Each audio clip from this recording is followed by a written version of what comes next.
The morning of June 4th, 1942, Lieutenant Commander John Thatch pressed his throttle forward and felt his Wildcats shudder as the engine roared to life.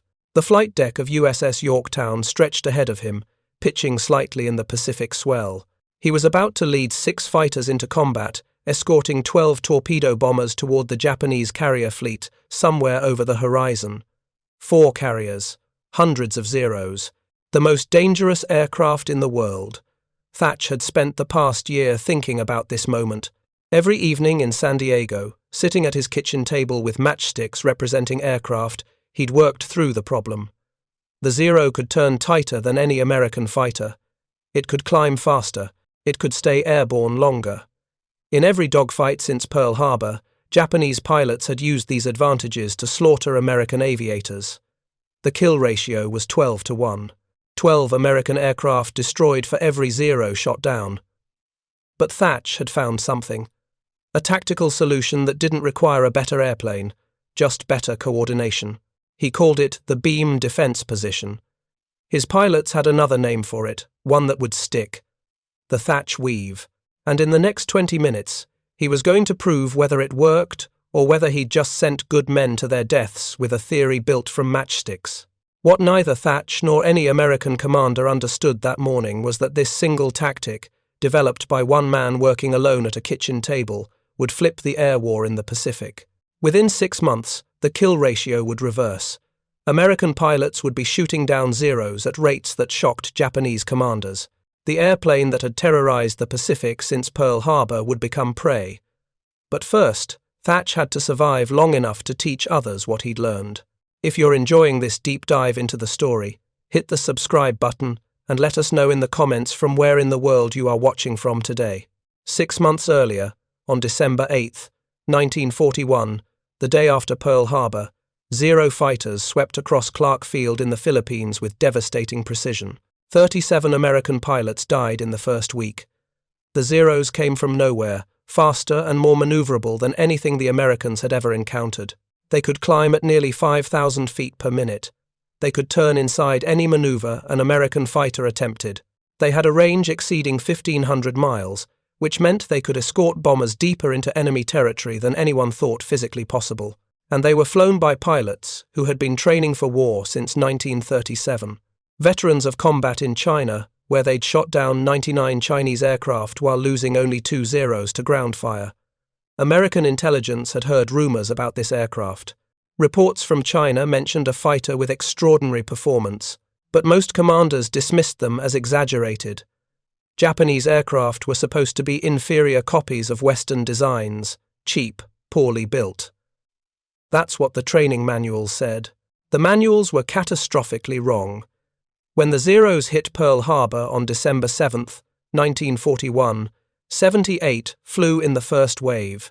American fighters that managed to get airborne were simply outclassed. The Curtiss P-40 Warhawk couldn't climb with a Zero. The Brewster F-2A Buffalo couldn't turn with it. The Grumman F4F Wildcat was tougher, more heavily armed, but slower and far less agile. Pilots who tried to dogfight the Zero died. In the skies over the Philippines during those first terrible weeks, American pilots learned brutal lessons. Captain Jesus Villamore, flying an obsolete P-26 P-shooter, watched Zeros tear through his formation. He survived only by diving away at full throttle, using every advantage his aircraft possessed in a dive to escape combat he couldn't win. Lieutenant Randall Keaton scored the first confirmed American kill against a Zero on December 8th, but his squadron lost 11 aircraft that same day. At Clark Field, 18 P-40s sat on the runway when Japanese bombers arrived. All 18 were destroyed on the ground. The pilots never got airborne. Their aircraft burned where they sat. By January 1942, the official American tactical doctrine was simple and humiliating. If you encounter a Zero, run away. Dive for the deck. Use your heavier aircraft's better dive speed and disengage from the fight. Don't try to turn with it. Don't try to climb with it. Just run. And even that didn't always work. Over Java in February 1942, Allied pilots flying Hurricanes and P-40s faced Zeros in battle after battle. The kill ratio was devastating. For every Zero shot down, the Allies lost 10 aircraft. At Darwin, Australia, on February 19, 1942, a single raid by Japanese bombers and Zeros destroyed 23 Allied aircraft. 8 were shot down in the air. 15 were destroyed on the ground. The Zero seemed invincible. Pilots returning from combat described it with almost mystical reverence. It could turn on a dime. It could climb like a rocket. It could stay airborne for hours, while American fighters ran low on fuel and had to break off. Some pilots claimed the Zero had no weaknesses at all, that it was simply a better aircraft than anything America could build. But one man refused to accept that premise. Lieutenant Commander John Smith Thatch was born April 19, 1905, in Pine Bluff, Arkansas. He graduated from the United States Naval Academy in 1927 and spent 2 years serving aboard battleships before enrolling in flight training. He earned his wings in 1930. For the next decade, Thatch served as a test pilot, patrol pilot, and flight instructor. He was known throughout naval aviation as an expert in aerial gunnery and tactical thinking. In early 1940, Thatch took command of Fighting Squadron 3, VF3, the Felix the Cat Squadron. He inherited a unit flying the obsolete Brewster Buffalo, which was already proving inadequate. In the summer of 1941, VF3 transitioned to the Grumman F4F Wildcat. The Wildcat was an improvement: rugged construction, self-sealing fuel tanks, pilot armor, 650 caliber machine guns. It could absorb damage that would destroy a Zero and bring the pilot home alive, but it was slower than the Zero. Maximum speed of 318 miles per hour versus 331 for the Zero. It couldn't climb as fast. The Wildcat's climb rate was 2,300 feet per minute. The Zero could manage 5,000. And it absolutely could not turn with a Zero. In a horizontal turning fight, the Zero could complete a full circle in roughly half the time a Wildcat needed. That difference was lethal. In the spring of 1941, Thatch received an intelligence bulletin from the Fleet Air Tactical Unit. The report was dated September 22, 1941, 3 months before Pearl Harbor. It detailed everything American intelligence had learned about the Japanese Zero fighter: extraordinary maneuverability, 5,000 feet per minute climb rate, exceptionally small turning radius, long range, combat veteran pilots. The bulletin was based on reports from the American volunteer group, the Flying Tigers, who were encountering Zeros in China. The information was accurate, detailed, terrifying. Thatch read the report carefully. Then he read it again. The Wildcat he was flying couldn't match the Zero in any performance category except durability. If American doctrine relied on outrunning or outmaneuvering the Zero, American pilots would die. The performance gap was too wide. There had to be another way. Thatch spent every evening for weeks working through the problem. He'd come home to his quarters in San Diego, sit at his kitchen table, and arrange matchsticks to represent aircraft. He tried different formations, different tactics, different approaches. The standard American fighter formation was 3 aircraft, a leader and 2 wingmen. It had been used since World War I. Thatch realized that formation had a fatal weakness. The wingmen spent too much time and attention watching their leader, trying to maintain position. They weren't watching for threats. They weren't covering each other's tails effectively. He switched to a 2-plane element. A leader and a wingman flying side by side, separated by about the turning radius of a Wildcat, roughly 1,500 feet. 2 of these elements made a 4-plane division. When one element got attacked by a Zero, both elements would turn toward each other. The Zero pilot would line up a shot on one element, then suddenly find himself facing 2 Wildcats coming straight at him from the opposite direction, closing at a combined speed of over 600 miles per hour. If the Zero pilot pressed his attack, he'd fly into a head-on engagement, where the Wildcat's superior firepower and armor made it more likely to survive. If he broke off to avoid the head-on pass, the other element would swing onto his tail. Either way, the Zero lost its advantage. Thatch called it the beam defense position. The name was technically accurate but bland. His pilots would give it a better name later.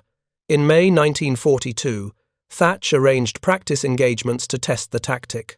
He asked Ensign Edward O'Hare, one of the squadron's best pilots, to lead the attacking element. O'Hare was a natural aviator, aggressive and skilled. He'd go on to earn the Medal of Honor 2 months later for defending the carrier Lexington against 9 Japanese bombers, shooting down 5 of them in under 5 minutes. But in May, he was just another fighter pilot testing his commander's theory. Thatch had the defending Wildcats limit their power settings to simulate the performance disadvantage against Zeros. O'Hare's attacking element had full power. They ran through the engagement multiple times, different angles of attack, different altitudes, different speeds. Every single time, the weave worked. O'Hare couldn't get a clean shot. Every time he lined up one section, the other section would turn toward him, forcing him to break off or face a head-on pass. After landing, O'Hare walked up to Thatch with a look of amazement. "Skipper, it really worked. I couldn't make any attack without seeing the nose of one of your airplanes pointed at me." The tactic was sound. Now Thatch needed to prove it against real Zeros in actual combat. He'd get that chance at Midway. On the morning of June 4th, 1942, shortly after 0700 hours, Thatch led 6 Wildcats off the deck of USS Yorktown. Their mission was to escort Torpedo Squadron 3, VT-3, led by Lieutenant Commander Lance Massey, 12 Douglas TBD Devastator, torpedo bombers, slow and obsolete, heading toward the Japanese carrier fleet to deliver an attack that everyone knew would be nearly suicidal. The TBD Devastator had a maximum speed of just 206 miles per hour. It had to fly straight and level for the final run to the target, maintaining that course while Japanese gunners had plenty of time to aim.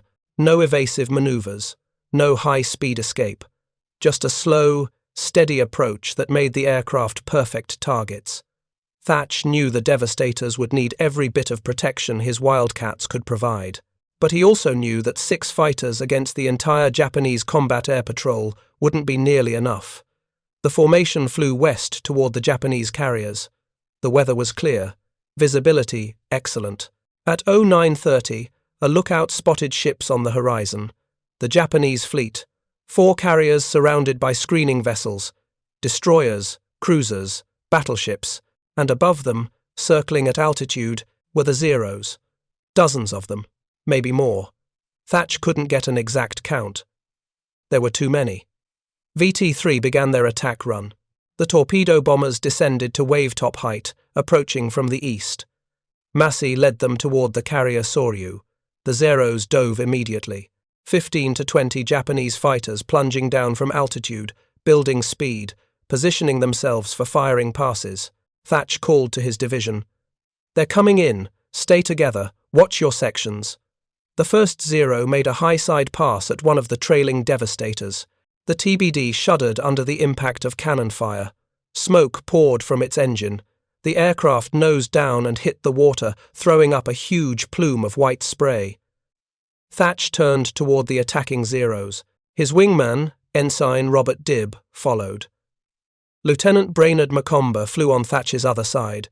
Ensign Edgar Bassett rounded out the 4-plane division, but within seconds, Bassett's Wildcat was hit. A Zero pilot put a burst into Bassett's fuselage from close range.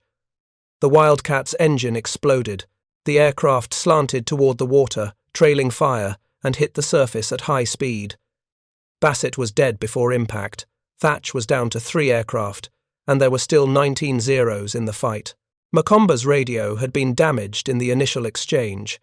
He couldn't hear Thatch's instructions. He could only follow visual signals and try to stay in formation. Thatch called to Dibb. "We're going into the weave. Follow my turns. Watch your 6. Dibb acknowledged. He slid out to the right, extending the separation between his Wildcat and Thatch's aircraft to about 1,500 feet. Macomber, seeing the formation shift, positioned himself slightly behind and between the two, trying to provide additional coverage despite having no radio communication. The Zeros attacked again. One came in from Dibb's right side, lining up a deflection shot. Dibb called for help. "Zero on my tail. I need support." Thatch turned hard toward Dibb. Dibb turned hard toward Thatch. They crossed paths, weaving through each other's flight lines. The Zero pilot tried to follow Dib through the turn and flew directly into Thatch's firing cone. Thatch had maybe 2 seconds. He squeezed the trigger. His 450 caliber machine guns erupted. Tracers walked up the Zero's fuselage. Pieces of aluminum skin flew off. The Zero's engine cowling shattered. Black smoke poured from the engine. The aircraft rolled inverted and fell toward the water, trailing flames. First kill using the beam defense position in actual combat. But there were 18 more Zeros and only 3 Wildcats. Another Zero dove on Thatch from above. Thatch broke hard left. The Zero followed. Dib saw the threat and turned toward Thatch. Thatch turned toward Dib. They wove through each other's paths again. The Zero pilot pulled up to avoid the crossing Wildcats, losing his firing solution. As he climbed away, Thatch rolled hard and Snapshot A burst at the climbing Zero. He saw strikes on the wing route. The Zero shuddered, its engine coughed, and it fell away smoking. Second kill. The Zeros kept coming. Every 20 to 30 seconds, another attack. Every 20 to 30 seconds, the Weave would reposition one of the Wildcats for a deflection shot, or force the Zero to break off.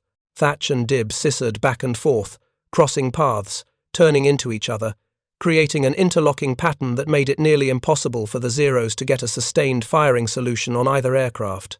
Macomber, flying without radio communication, watched Thatch and Dib carefully, and followed their turns as best he could. He couldn't hear the radio calls, couldn't coordinate perfectly, but he understood the basic principle. When one Wildcat was threatened, turn toward the threat. When the other Wildcat turned toward you, cross paths and look for a shot at the Zero. The 3 Wildcats survived 17 minutes of continuous combat against overwhelming numbers. Thatch shot down 3 Zeros confirmed. Dib claimed 1. Macomber, despite his radio being out, stayed in formation and contributed defensive fire that forced several Zeros to break off their attacks. They lost 1 Wildcat, Bassett's aircraft, in the initial moments of the engagement, but they'd proven something crucial. The tactic worked. American pilots didn't need better airplanes to survive against Zeros. They needed better tactics, coordination, discipline, mutual support. Below them, VT-3 was being annihilated. Lance Massey's Devastators pressed their attack through sheets of anti-aircraft fire and relentless Zero attacks. Only 5 torpedo bombers managed to drop their weapons. All 5 torpedoes missed or failed to explode due to defective detonators. 10 of the 12 Devastators were shot down. Massey died in the attack. His wingman died. Nearly every pilot and gunner in the squadron was killed. Only 2 aircraft escaped, both heavily damaged. One ditched near the fleet. The pilot was rescued. The gunner died of his wounds before rescue could arrive. The sacrifice of VT-3 wasn't in vain. While the Zeros were at low altitude, focused on destroying the torpedo bombers and fighting off Thatch's Wildcats, American dive bombers arrived overhead. 3 squadrons of Douglas SBD Dauntless bombers from Enterprise and Yorktown. They dove from 14,000 feet with minimal opposition. The Zeros were out of position, low on ammunition. Some were low on fuel. The dive bombers hit 3 Japanese carriers in 5 minutes. Akagi, Kaga, Soryu. All 3 erupted in flames. The Battle of Midway was won in those 5 minutes. But the victory had been bought with the lives of 41 American torpedo bomber crews who'd pressed attacks they knew were suicidal. And it had been made possible partly because John Thatch had spent his evenings pushing matchsticks around a kitchen table, looking for a way to keep his pilots alive. After the battle, Thatch flew back to Yorktown. His Wildcat was nearly out of fuel. He landed with less than 10 gallons remaining. He climbed out of the cockpit, exhausted, his flight suit soaked with sweat. Other pilots crowded around, asking what happened, how he survived, what he'd done. Thatch described the tactic, the beam defense position, how it worked, why it worked, how it created firing opportunities for Wildcats that couldn't otherwise compete with Zeros in a dogfight. Lieutenant Commander James Flatley, another squadron commander, listened carefully. He'd been thinking about the same problem. Trying to find ways to counter the Zeros' advantages, he recognized immediately that Thatch had found something important. Flatley would later name it the Thatch Weave, giving credit where it was due. Within weeks, the tactic spread through the Pacific Fleet. Pilots talked about it constantly. They described what Thatch had done. They explained how it worked. Squadron commanders incorporated it into training. By late 1942, the Thatch Weave had become standard doctrine for Navy and Marine Corps fighter pilots operating F4F Wildcats. The impact was immediate and measurable. In the early months of the war, from December 1941 through May 1942, the kill ratio between Wildcats and Zeros was roughly 1-to-1. American pilots were holding their own, but barely. They were surviving, but not dominating. By the end of the Guadalcanal campaign in February 1943, after the Thatch Weave had been widely adopted and practiced, the kill ratio had shifted dramatically. Navy and Marine Corps pilots flying Wildcats were shooting down 5.9 zeros for every Wildcat lost. The ratio kept improving. By the end of the war, the F4F Wildcat achieved an overall kill ratio of 6.9-to-1 against Japanese aircraft. 7 Japanese aircraft destroyed for every Wildcat lost. The Wildcat hadn't changed. It was still the same aircraft, same engine, same speed, same climb rate, same turning radius. But the kill ratio had flipped from barely even to nearly 7-to-1 in America's favor. The difference wasn't technology, it was knowledge. Pilots who understood how to use the Thatch Weave could survive encounters that would have killed them 6 months earlier. Japanese pilots noticed the change. Saburo Sakai, one of Japan's top aces with 64 confirmed kills, encountered the Thatch Weave for the first time over Guadalcanal in late 1942. Sakai had been shooting down American aircraft since Pearl Harbor. He knew every tactic Allied pilots used. He knew how to exploit their weaknesses. But when he engaged a pair of Wildcats using the Weave, everything he knew stopped working. Sakai positioned his Zero behind one of the Wildcats and lined up for what should have been an easy kill. The Wildcat turned toward its wingman. The wingman turned toward the threatened aircraft. Suddenly, Sakai was facing 2 Wildcats head-on, their combined firepower aimed directly at him. He broke off the attack. He tried again from a different angle. Same result. The Wildcats wove through each other's flight paths, creating crossing fire zones that made sustained attacks impossible. For the first time in the war, Sakai was forced to disengage from a defensive position against American fighters. He flew back to Rabaul, frustrated and angry. He'd been unable to get a clean shot despite having superior aircraft performance. His squadron commander, Lieutenant Commander Tadashi Nakajima, had the same experience. Nakajima described it in his combat report. He could get on the tail of an enemy fighter easily enough. The Zero's superior performance made that simple. But before he could fire, the Grumman's teammate would attack from the side, forcing him to break off and run for safety. The Japanese called it a famous double-team maneuver.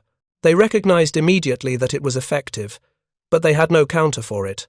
Their training emphasized individual aerobatic skill and 3-plane formations called shotai that relied on pilots anticipating each other's moves without radio communication. The Thatch Weave required constant radio communication and precise coordination between 2-plane elements. Japanese doctrine didn't accommodate that kind of cooperative defense. Japanese fighter tactics had been developed fighting Chinese aircraft in the late 1930s. Those tactics emphasized getting the altitude advantage, diving on enemy formations, using superior speed and climb rate to control the engagement, then breaking away before the enemy could respond. Those tactics had worked perfectly in China. They'd worked at Pearl Harbor. They'd worked in the Philippines, in the Dutch East Indies, in Burma. But by late 1942, they stopped working against Wildcats. American pilots refused to engage in slow-speed turning fights. They used the Thatch Weave to survive Zero attacks, then extended range using dive speed and climbed back to altitude for another pass. Japanese pilots couldn't force the engagement they wanted. They couldn't exploit their aircraft's superior maneuverability because American pilots simply wouldn't turn with them at low speeds. The psychological impact on Japanese pilots was significant. For a year, they dominated the skies. They'd been trained to believe their aircraft and tactics were superior to anything the Allies could field. Now, suddenly, American pilots in supposedly inferior aircraft were surviving encounters that should have been kills. The Zero hadn't changed. Japanese training hadn't changed. But the Americans had adapted, and that adaptation was killing Japanese pilots at increasing rates. By mid-1943, when newer American fighters like the F4F Hellcat and F4U Corsair began arriving in combat zones, the Thatch weave remained standard doctrine. The new fighters had better performance. They could match or exceed the Zero in speed, climb rate, and firepower. But pilots still used the weave because it worked. It provided mutual support. It created firing opportunities. It saved lives. Marine Corps pilots flying Wildcats from Henderson Field on Guadalcanal adopted the Thatch weave enthusiastically. They'd been facing Zeros daily, flying from a primitive airstrip that was under constant bombardment. They needed every tactical advantage they could get. The weave gave them that advantage. Marine fighter squadrons achieved kill ratios comparable to Navy carrier squadrons, despite operating from more difficult conditions with less support. Lieutenant Colonel Kenneth Walsh, a Marine Corps pilot, went through training that included instruction on the Thatch weave in early 1943. Walsh would go on to shoot down 21 Japanese aircraft during the war, becoming one of the Marine Corps' top aces. Years later, he credited the weave with saving his life multiple times. He said, knowing what to do when a Zero got on his tail, knowledge that came directly from Thatch's innovation kept him alive through dozens of combat missions. The tactic wasn't perfect. Some pilots criticized it. Navy ace Swede Veitassa argued that it was ineffective against experienced attacking pilots who understood what the defending pilots were trying to do. Experienced Zero pilots learned to anticipate the weave and could sometimes exploit moments when the Wildcats were turning away from each other, creating brief windows of vulnerability. But those windows were small and difficult to exploit. Even experienced Japanese pilots found the weave frustrating to counter. The fundamental advantage of the Thatch weave was that it gave average American pilots a fighting chance against superior Japanese aircraft and experienced enemy pilots. Not every Navy or Marine pilot was an ace. Not every pilot had exceptional flying skills or combat experience. But every pilot could learn the weave. Every pilot could practice it until the maneuvers became instinctive. And once they understood it, they could survive encounters that would have killed them otherwise. If you find this story engaging, please take a moment to subscribe and enable notifications. It helps us continue producing in-depth content like this. The weave worked because it transformed individual combat into cooperative defense. A single Wildcat couldn't turn with a Zero, but two Wildcats working together could create a defensive pattern that neutralized the Zero's turning advantage. The tactic required trust between pilots. It required discipline to maintain the proper spacing. It required constant vigilance to watch your wingman's 6 o'clock position. But it worked. By 1944, the Thatch weave had become so ingrained in American fighter doctrine that new pilots learned it during basic training before they ever deployed to combat zones. Training squadrons practiced it constantly. Instructors emphasized that individual heroics would get you killed. Cooperative tactics would keep you alive. The message was clear and backed by combat data. Pilots who used the weave survived at much higher rates than pilots who tried to dogfight Zeros individually. The tactic's success demonstrated something crucial about aerial combat that would remain true for decades. Technology matters, aircraft performance matters, but tactics and training often matter more. The F4F Wildcat never became as fast or maneuverable as the Zero, but Wildcat pilots using the Thatch weave achieved a 7-to-1 kill ratio. They won not because they had better airplanes, but because they had better tactics and better coordination. John Thatch continued developing fighter tactics throughout the war. When the Japanese resorted to kamikaze attacks in late 1944, Thach created the Big Blue Blanket Defense System, a layered fighter patrol that provided effective protection against suicide aircraft. He applied the same methodical thinking he'd used to develop the weave. Identify the threat, analyze its characteristics, develop a tactical counter, test it, refine it, implement it fleet-wide. The statistical evidence of the Thatch weave's impact became undeniable by mid-1943. Navy operational analysis officers compiled combat reports from across the Pacific Fleet. They tracked every engagement between Wildcats and Zeros. They documented kill ratios by squadron, by month, by theater of operations. The numbers told a clear story. Before Midway, before the widespread adoption of the weave, Wildcat squadrons were essentially fighting to a draw against Zeros. For every Zero shot down, roughly one Wildcat was lost. That ratio held from December 1941 through May 1942. American pilots were brave, they were skilled, but they were flying an aircraft that couldn't match the Zero's performance, and they were using tactics that didn't compensate for that deficit. After Midway, the ratio began shifting. By August 1942, Wildcat pilots were achieving ratios of 2-to-1. By October, 3-to-1.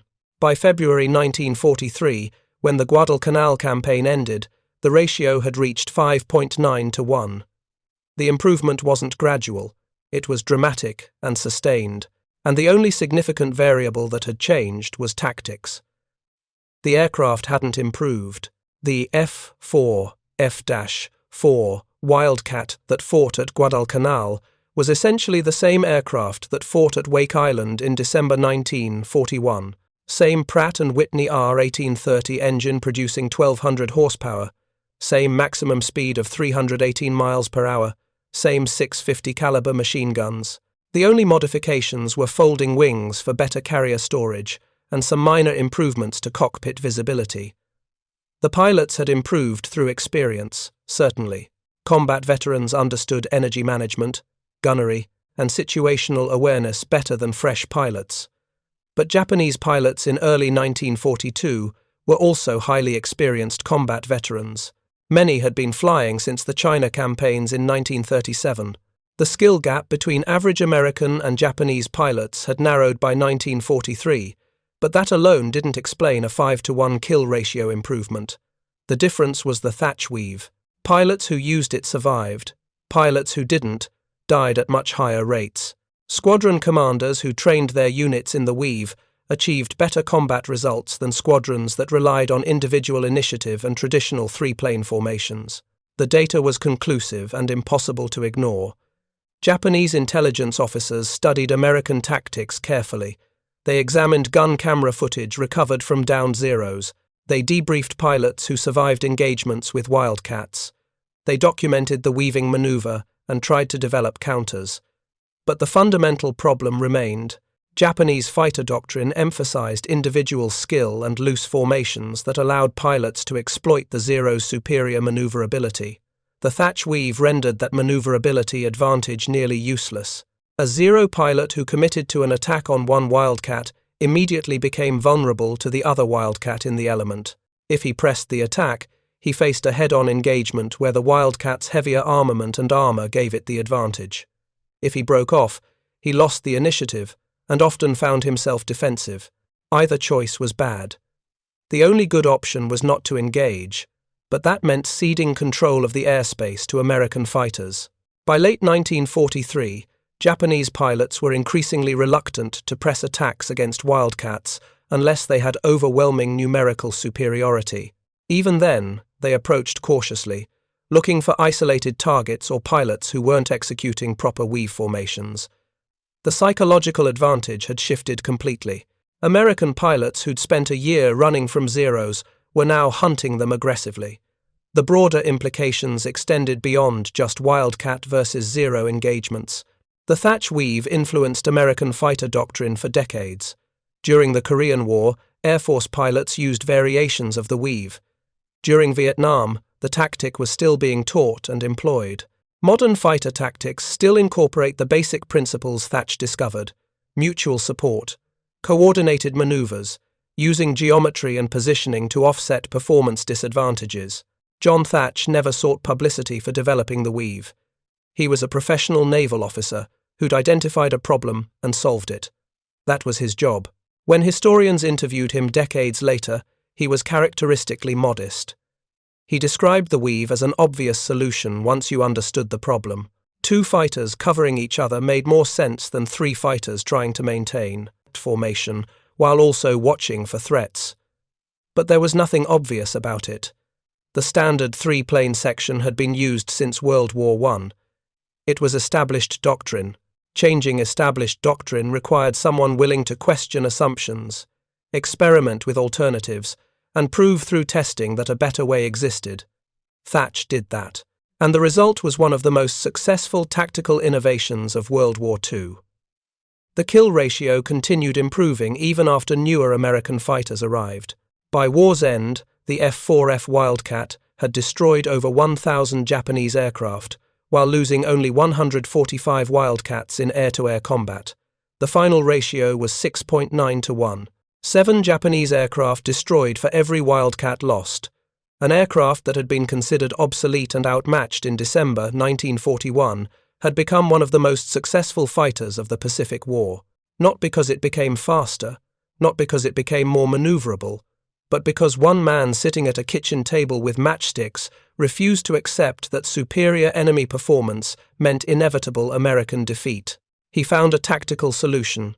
He tested it, he proved it worked, and he taught others to use it. That's how wars are actually won. Not always through better weapons or superior numbers, sometimes through better thinking, through innovation born from necessity, through one person recognizing that the problem everyone else accepted as unsolvable actually had an answer. Thank you for watching. For more detailed historical breakdowns, check out the other videos on your screen now and don't forget to subscribe.